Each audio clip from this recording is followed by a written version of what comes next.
তোমরা বাংলা কথা বলছো, তোমরা এই বাংলাদেশে জোর করে পাঠাচ্ছি। আমরা কানছিলাম বাচ্চা দিতে, আমরা যাবো না, আমরা বাংলাদেশ চিনিও না। ভারত বাংলাদেশ সীমান্তে বিএসএফ এর একতরফা পুশ ইনের চেষ্টার কারণে নতুন করে উত্তেজনা তৈরি হয়েছে। ভারত যাদেরকে জোর করে বাংলাদেশে ঠেলে দেওয়ার চেষ্টা করছে তারা আসলে কারা, তাদের পরিচয় কি, কেনই বা তাদের সীমান্ত পার করে দেওয়া হচ্ছে। সীমান্তবর্তী সূত্র ও বিজিবির তথ্য অনুযায়ী এই মানুষগুলোর বড় অংশই ভারতে বসবাসরত নিম্ন আয়ের বাংলাভাষী জনগোষ্ঠী।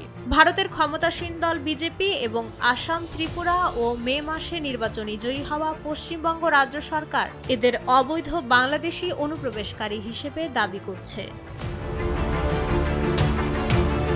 বিশ্লেষকরা বলছেন, দীর্ঘ সময় ধরে ভারতের বিভিন্ন রাজ্যে রাজমিস্ত্রি, দিনমজুর বা গৃহকর্মী হিসেবে কাজ করা এই ব্যক্তিদের অনেকের কাছে বৈধ নাগরিকত্বের পর্যাপ্ত নথিপত্র নেই। আবার অনেকের নথিতে সামান্য ত্রুটি থাকার কারণেও তাদের আটক করে সরাসরি সীমান্তে নিয়ে আসা হচ্ছে। এছাড়াও সীমান্ত দিয়ে মানব পাচারের শিকার হওয়া নারী ও শিশু এবং ভুলবশত সীমান্ত পার হওয়া ব্যক্তিরাও রয়েছেন এই তালিকায়।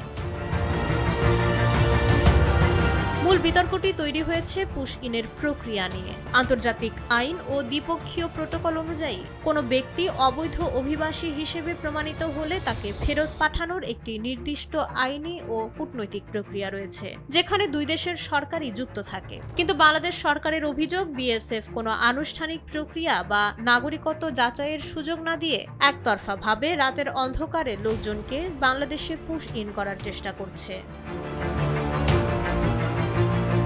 বাংলাদেশের স্বরাষ্ট্র মন্ত্রণালয় স্পষ্ট করেছে যে আইনি প্রক্রিয়া ছাড়া একতরফাভাবে কাউকে পুশ ইন করার এই চেষ্টা গ্রহণযোগ্য নয়। আগামী ৮ থেকে ১১ জুন নয়াদিল্লিতে অনুষ্ঠিত হতে যাওয়া বিজিবি ও বিএসএফ এর ৫৭তম মহাপরিচালক পর্যায়ের বৈঠকে এই পুশ ইন ও সীমান্ত হত্যার বিষয়টিকেই ১ নম্বরে এজেন্ডা হিসেবে নির্ধারণ করেছে বাংলাদেশ। মাইশা মালিহা, সময়ের আলো।